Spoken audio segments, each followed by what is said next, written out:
दोस्तों आज के इस वीडियो में हम बात करने वाले हैं बांग्लादेश में चल रही हिंदुओं के ऊपर हिंसा के ऊपर। और वहाँ पे बांग्लादेश में क्रिकेट बोर्ड जो है वो बता रहा है कि यहाँ पे उसको खतरा है, सिक्योरिटी रीजन का हवाला दे रहा है। मतलब बेतुका सा ये जो है बयान है। उसके ऊपर भी हम बात करेंगे, क्रिकेट के ऊपर भी, बांग्लादेश में चल रहे हिंदुओं के ऊपर भी, वहाँ चुनाव होने वाला है इसके ऊपर भी, और यूनुस के ऊपर भी। तो वीडियो में बने रहिएगा। चैनल पे नए हैं तो चैनल को लाइक, शेयर और सब्सक्राइब जोर से करिएगा। अभी बात करते हैं बांग्लादेश में क्रिकेट बोर्ड और हमारा जो बीसीसीआई है उसके बीच में। देखिए, आपको पता है शाहरुख खान ने 10 या 12 करोड़ में वहाँ पे मुस्तफिजुर रहमान, जो कि वहाँ पे बांग्लादेश का बॉलर है, उसको लिया था शाहरुख खान ने केकेआर में। शाहरुख खान ने बोला कि कुछ भी करो, हम इसको मतलब कि बांग्लादेश वापस नहीं भेजेंगे, हम इसको इंडिया में खिलाएंगे ही आईपीएल में। तो उसका हैकरी हमने निकाल दिया, अपने जो है प्रोटेस्ट से जवाब दिया। इंस्टाग्राम, मतलब जितना भी सोशल मीडिया थी वहाँ से तो दिया ही, प्रोटेस्ट चल रहा था लगातार। और बीसीसीआई को ये जो है इसलिए इसको हटवाना पड़ा, नोटिस भेजना पड़ा केकेआर को, क्योंकि बीसीसीआई को ये लग रहा था इस बार जो खेल होने वाला है ये भारत के बाहर नहीं होने वाला है। क्योंकि पाकिस्तान से जब खेल हुआ था ऑपरेशन सिंदूर के बाद, तो भारत से बाहर हुआ था, तो उस समय हमने कुछ नहीं किया था, वहाँ पे जो है इंडियंस ज़्यादा नहीं थे। लेकिन इस बार ये जो खेल है इंडिया में हो रहा है, तो इसलिए बीसीसीआई को डर था कि इंडिया में ये खेल होगा और जो है मैदान में आकर, स्टेडियम में आकर जो लोग हैं वो हंगामा मचा देंगे, तोड़ फोड़ करेंगे, बहुत कुछ हो सकता था। इसलिए बीसीसीआई ने नोटिस भेजा जो है केकेआर को। और केकेआर के जो करता धरता है शाहरुख खान, फिल्म में तो कुछ कर नहीं पाया हकला, लेकिन देखिए क्रिकेट में भी वो नौटंकी करता है। और पाकिस्तान और बांग्लादेश को फंडिंग करना उसका आदत ही रहा है।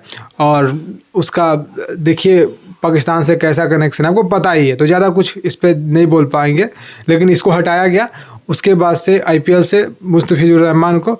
उसके बाद जो है बांग्लादेश जो क्रिकेट बोर्ड है उसने कहा कि जो T20 वर्ल्ड कप होना है वो इंडिया में होना है। इंडिया होस्ट कर रहा है, को होस्ट कंट्री जो है श्रीलंका है, तो इंडिया जो है उसको होस्ट कर रहा है। तो इंडिया में सिक्योरिटी थ्रेट को हवाला देते हुए बांग्लादेश बोर्ड ने कहा कि हम अपने क्रिकेटर को वहाँ नहीं भेजेंगे, आप किसी और दूसरे कंट्री में करवा लीजिए, या फिर आप श्रीलंका में करवा लीजिए। आज भी एक नोटिस भेजा, तो श्रीलंका में करवा लीजिए क्योंकि वो को होस्ट कंट्री है।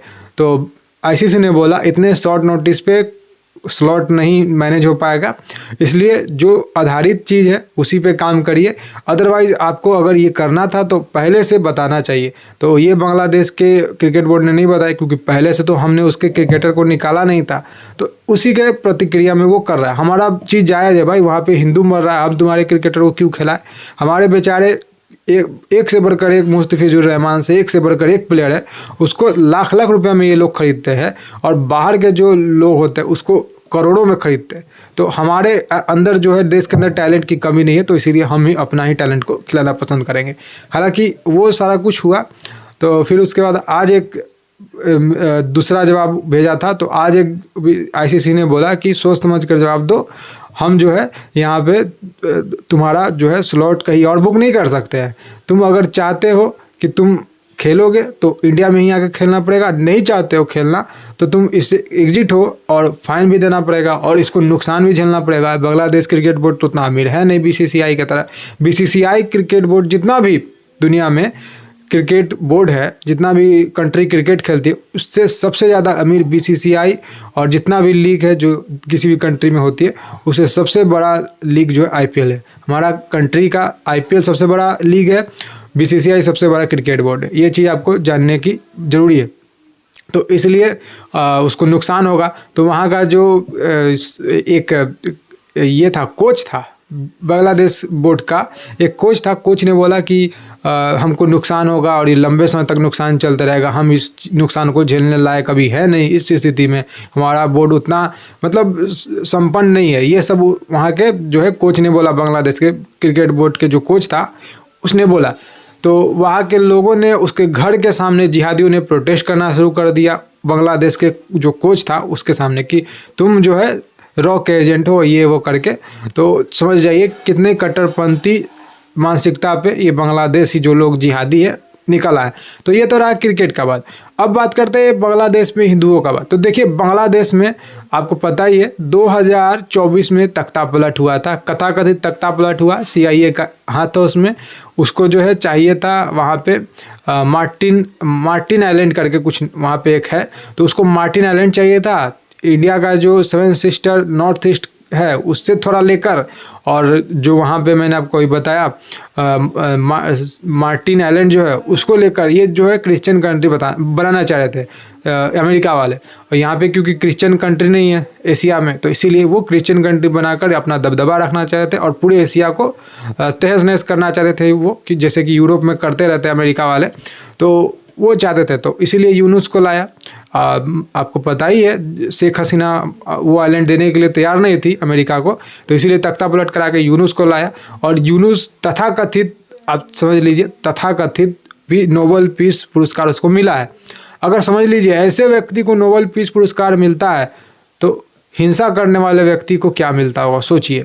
ये नोबेल पीस पुरस्कार का हकदार व्यक्ति है। नोबेल पीस पुरस्कार मतलब जो शांति का बात करता हो, जो दुनिया में शांति फैलाता हो, वैसे लोगों को नोबेल पीस पुरस्कार मिलता है। ऐसे लोगों को नहीं जो जिहादी हो, कट्टर हो, हरामी का पिल्ला हो, जो कि हमेशा कुर्सी पर बैठे रहने का कोशिश करता हो, जो कि 80 साल 90 साल की उम्र का अब होने जा रहा है, कभी भी एक छींक मारेगा कब्र में चला जाएगा, एक पैर उसका कब्र में, फिर भी वो उसको सत्ता का लालसा है और उसी सत्ता के लिए वो हिंसा करवा रहा है जमाते इस्लामी के साथ मिलकर, और पूरा वहाँ पे हिंदू मारे जा रहे हैं। तो ये 2024 में ये बोल कर आया था कि मैं जो है कार्यकारी यहाँ पे सरकार हूँ, उसके बाद चुनाव करवाएंगे, उसके बाद जो है इसको जैसे ही बांग्लादेश को थोड़ा सा रफ्तार पकड़वाएंगे, ग्रो करवाएंगे, वैसे ही जो यहाँ पे चुनाव कराएंगे। देखिए बांग्लादेश में ग्रो हो या ना हो, यूनुस के राज्य में 1 साल से ज़्यादा का वक्त हो गया, लेकिन हिंसा जरूर हुआ है, बांग्लादेश पीछे जरूर चला गया है। बांग्लादेश एक वक्त तक उसका जो है प्रति व्यक्ति आय जो था हमसे, इंडिया से ज़्यादा था,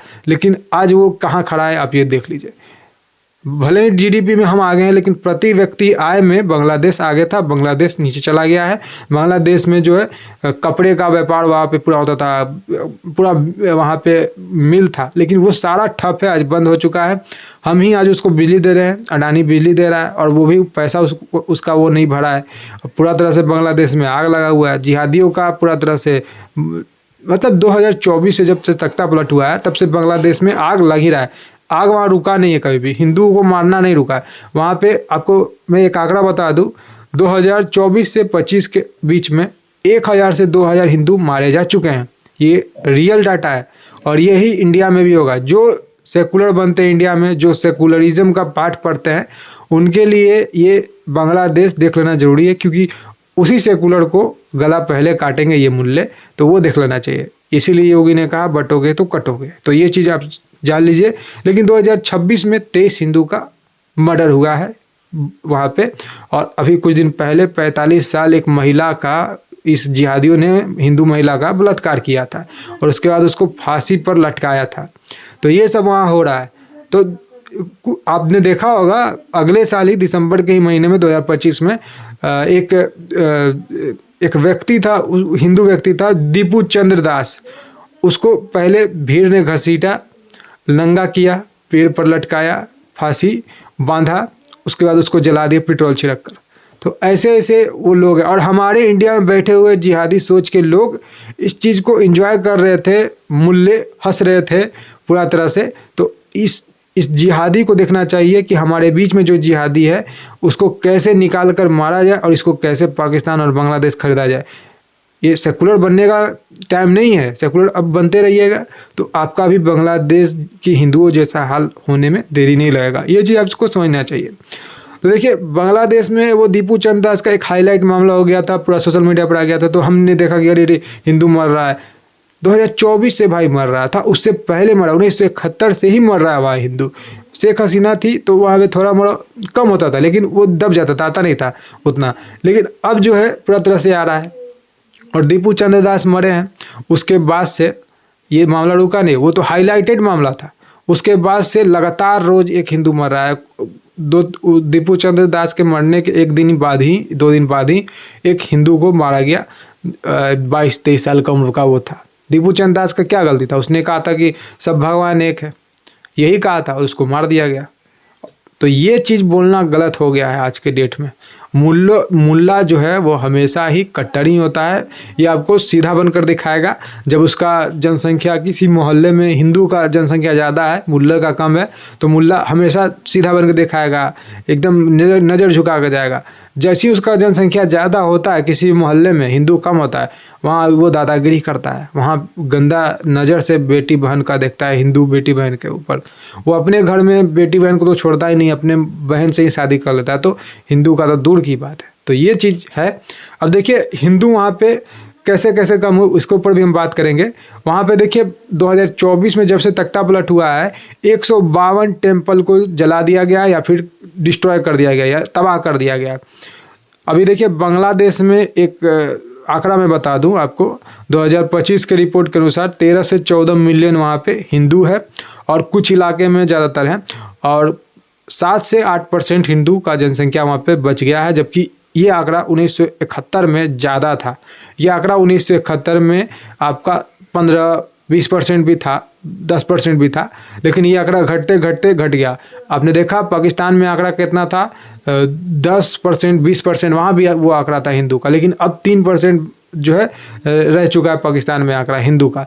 और हिंदू सिख कैसे वहाँ से भगाए गए, आपको पता ही होगा। अफगानिस्तान से जाकर पूछिए उन लोगों से जो पलायन करके फिर से वापस इंडिया आए, उनके अंदर क्या डर था, उनके अंदर क्या दर्द था, उन्होंने क्या झेला इस कंट्री में रहकर, जो कि कभी हमारा ही हिस्सा हुआ करता था।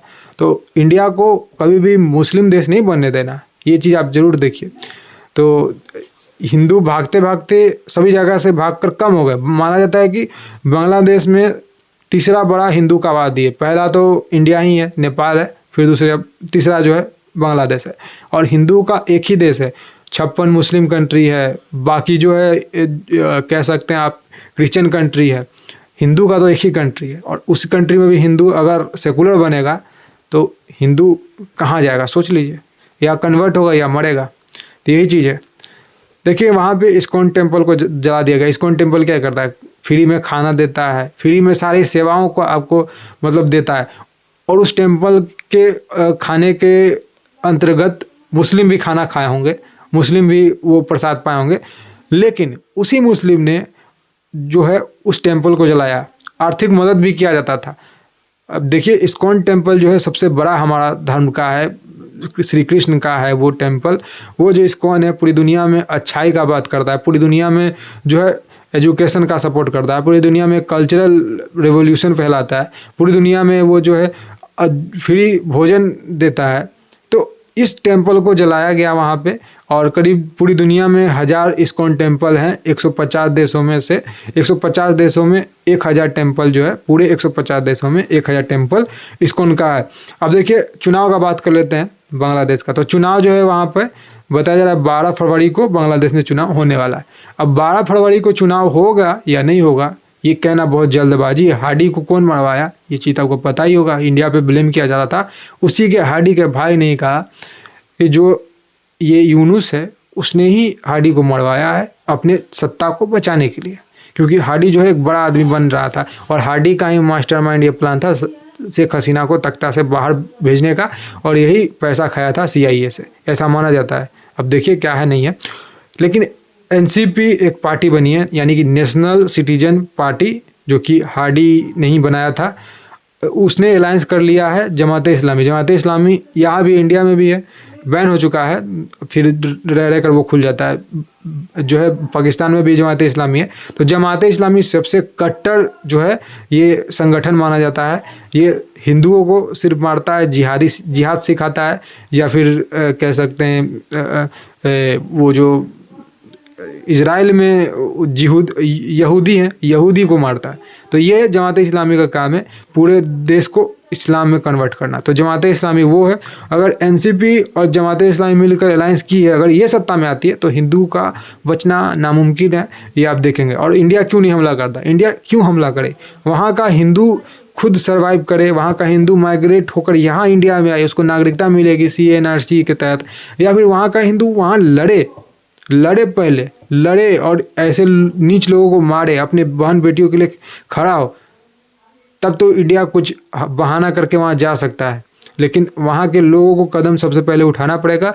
और इंडिया अभी भी लड़ाई नहीं करना चाहता है, क्योंकि अभी जो है हम लड़ाई करना चाहते तो पाकिस्तान से कर लेते और पीओके ले लेते। हमारा अर्थव्यवस्था बढ़ रहा है तो इसको और रफ्तार से बढ़ाना हम चाहते हैं और चाइना को पछाड़ना चाहते हैं और हम अक्साई चीन लेना चाहते हैं। ये हमारा प्लान है। हमारा प्लान है अमेरिका को पछाड़ना, लेकिन हमारा प्लान ये कतई नहीं है कि सिर्फ विकास करना। हमारा प्लान ये भी है कि जो नज़र हम पे उठाए तो उसका नज़र को, आँख को फोड़ना भी हमें चाहिए और फोड़ेंगे। लेकिन अभी जो है बांग्लादेश हमें नहीं कुछ कह रहा है, हम बांग्लादेश को क्यों कुछ कहें?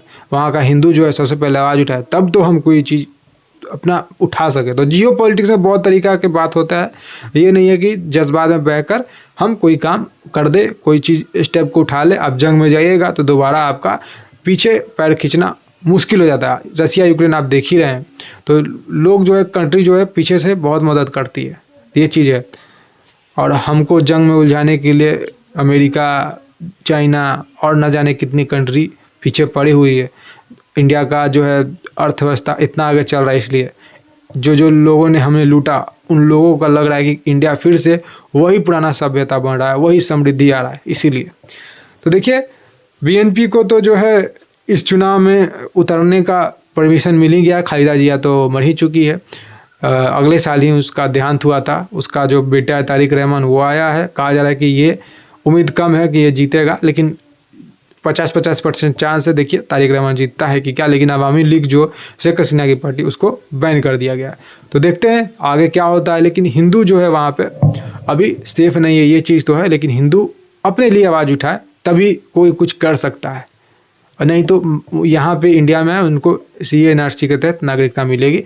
अपने देश, वहाँ तो उनका कभी देश वो था नहीं। सबसे पहले उनका देश इंडिया ही था, तो इंडिया सबसे पहले उनको 1971 में ही आ जाना चाहिए था। नहीं भी आए, गलती हुआ तो आ जाइए, अभी भी टाइम है। फिलहाल आप क्या समझते हैं इस बारे में, जरूर कमेंट करके बताइएगा। फिलहाल जय हिंद, वंदे मातरम, जय श्री राम।